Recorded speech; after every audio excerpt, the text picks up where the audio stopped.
네, 오늘은 여호수아서 20장 1절부터 9절까지 말씀으로 공정한 재판을 위하여 라는 제목으로 하나님 말씀 나누겠습니다. 오늘 말씀은 도피성에 대한 말씀입니다. 이스라엘에 대한 토지 분배가 우리가 어제 배운 말씀까지 다 마무리가 됐습니다.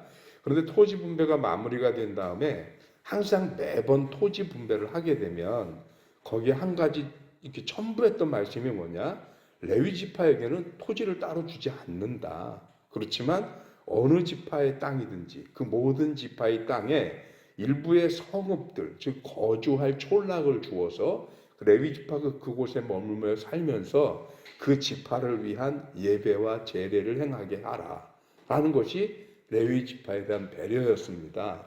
그리고 또 하나 아주 중요한 것을 말씀하시는 게 오늘 나오는 도피성에 대한 말씀입니다. 이 도피성을 이스라엘 전역에 골고루 배치를 해서 총 6개를 배치를 했습니다. 오늘 본문에 보니까. 그래서 그 6개의 도피성이 제공이 됨으로 해서 어지간한 거리에서 이 도피성까지 가는데 불과 몇 시간 걸리지 않습니다. 전에도 한번 말씀드렸지만 이 이스라엘 땅이 지금 여기 굉장히 지명이 많이 나오니까 엄청 넓어 보이잖아요. 근데 사실은 강원도 땅보다 살짝 작을까 클까 그래요. 그러니까 그리 크진 않아요. 그래서 6개의 지역에 골고루 도피성을 만들면 부지런히 도망가면 해가 넘어가기 전에 도착할 수 있는 그런 정도 거리에 도피성이 하나씩은 반드시 있었다라는 것입니다. 그래서 이 도피성을 만들어 놓았는데 왜 이 도피성을 만들어 놓았느냐라는 거죠. 그것은 부지중에 살인을 저지른 자, 즉 고의적 살인이 아닌 일종의 요즘 표현으로 하면 과실치사죠.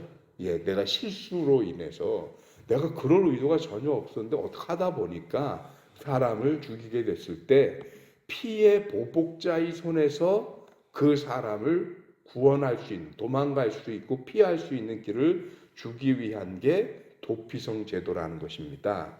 왜 그러냐 하면 당장 내 가족이나 친척 중에 누가 죽었다라고 생각하면 우리는 앞뒤를 재지 않고 어떻게 해요? 보복을 하게 되죠. 그러면 그 사람이 실수를 한 건지 의도적으로 그런 건지 이거 구분하지 않고 감정적인 보복을 하게 된단 말입니다. 그러면 그렇게 해서 감정적인 살인을 한 그 사람은 인간적으로 볼 때는 보복을 했으니 정당하다라고 말할지 모르지만 성경적으로 신앙적으로 보면 뭐 한 사람이에요? 또 다른 살인을 한 사람입니다. 하나님 앞에 죄를 또 짓게 되는 거예요. 그러니까 이거를 겸사겸사 다 막아낼 수 있는 방법이 뭐냐? 이 도피성 제도를 통해서 감정적인 살인을 저지르지 않게 하고 또 아울러서 부지 중에 실수로 사람을 죽였을 때에는 공정하고 정당한 재판을 받을 수 있는 기회를 주는 겁니다. 제가 성경을 읽다 깜짝깜짝 놀라는 게 이게 벌써 3,000년이 넘는 역사를 가지고 있는 생각들이고 가르침인데 벌써 이때 기본적 인권, 요즘으로 말하면 피고인에 대한 무죄 추정의 원칙이라든가 과실치사에 대한 공정한 재판이라든가 이런 것들이 이미 이 시대에 보장됐다는 게 너무 놀랍습니다, 사실은. 우리나라 불과 몇백 년 전까지만 해도 우리나라에도 이런 제도가 그렇게 흔치 않았어요. 그런데 이미 그때 이런 개념이 있었다는 거죠. 이게 뭐냐? 하나님이 우리를 향한 배려고 가르침이셨던 거예요. 그래서 도피성에 피하면 적어도 그 도피성에 피한 사람은 감정적인 보복을 당하는 게 아니라 공정한 재판을 받을 수 있었습니다. 그래서 어떻게 해서 사람을 죽이게 됐는지, 왜 죽이게 됐는지 그에 따라서 그 제사장이 재판을 하고 판단을 해서 만약에 의도적인 죽임, 살인이었다. 이게 밝혀지잖아요. 그러면 설령 도피성 안에 피해 있었어도 어떻게 할 수 있어요? 끄잡아내서 심판할 수 있었습니다. 이것은 또 다른 공정함인데 그게 뭐냐? 법 집행의 공정함입니다. 지금 우리나라 검찰 개혁이니 뭐니 해갖고 시끌시끌 하거든요. 저 말이 나오기 때문에 배경이 뭡니까? 그동안 우리의 역사 속에서 법 집행의 공정함이 없었다는 얘기죠.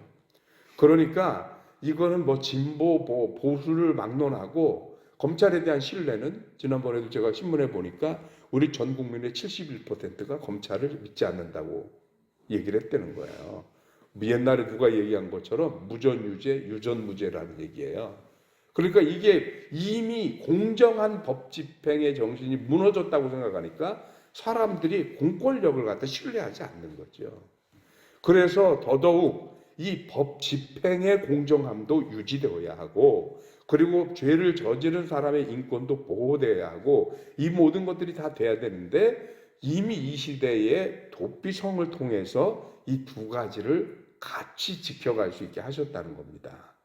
실수한 사람의 인권을 지켜주면서도 법 집행의 공정함을 또한 세워갈 수 있는 제도를 도피성을 통해서 만들어 놓으셨다라는 겁니다. 그런데 이 도피성은 종종, 그리고 이론의 여지 없이 이 도피성이 상징하는 게 과연 뭐냐? 그랬을 때 성경적으로 또는 구원사적 관점으로 보면 도피성은 곧 예수 그리스도다라는 겁니다. 왜 그러냐면 우리 인간들이 어떤 죄를 지었든지 간에 일단 예수 그리스도께 피하면 그 안에서는 보장을 받습니다. 어떤 보장이냐? 정당한 심판과 변론을 받을 수 있는 보장입니다. 그래서 우리가 이 세상 살면서 어떤 죄를 지었든 예수 그리스도의 품에 들어가게 되거든, 그 하나님에게로 예수님께로 피하게 되거든, 일단 예수께서 저와 여러분들을 위해서 변론하실 겁니다. 그래서 우리가 연약해서 우리가 육신의 장막을 입고 있어서 어쩔 수 없이 실수를 하거나 아니면 육체적인 한계 때문에 죄를 지을 수밖에 없음에 대한 변론을 하실 것이고요. 그럼에도 불구하고 변론이 되지 않는 우리가 가진 죄의 결과는 심판입니다. 그랬을 때 이 도피성과 다른 예수 그리스도는 그 심판마저도 우리를 대신해서 예수님이 죽으셨다라고 하는, 아까 말씀드린 법 집행의 공정함 때문에 반드시 심판을 받을 수밖에 없는 인간이다, 우리의 죄의 값이 사망이다라고 하는 결론이 나왔을 때에도 예수님은 그 법 집행은 공정하게 진행되고 집행되는데 그 사망을 내가 감당하는 게 아니고 누가 감당한다고요? 예수님이 감당하신다고요. 심판을 주님이 당하시면서 법 집행은 공정하게 집행이 됐어요. 공정함은 유지됐어요. 정의는 살았어요. 그런데 죽을 수밖에 없는 내 대신 예수님이 죽어주심으로 말미암아서 우리를 향하여는 예수님이 영원한 도피성, 영원한 피난처가 되신다는 겁니다. 그래서 우리의 공로가 없이, 우리의 어떤 능력이 없이, 우리 여전히 죄인이고 우리 여전히 부족한 인간이지만 그런 우리들을 구원하시는 예수님이 우리 인생에 있어서는 영원한 도피성이고 영원한 피난처이신 겁니다. 이게 어마어마한 은혜입니다. 이게 구약에 나오는 이 도피성은 실수한 자들을 향한 은혜요 구제책이라고 본다면, 오늘날 우리들의 도피처가 되시는 예수 그리스도는 실수한 자들에게 아니라 모든 죄인들에게 유일한 피난처고 도피처가 예수 그리스도입니다. 이거 대단한 은혜 아닌가요, 사실?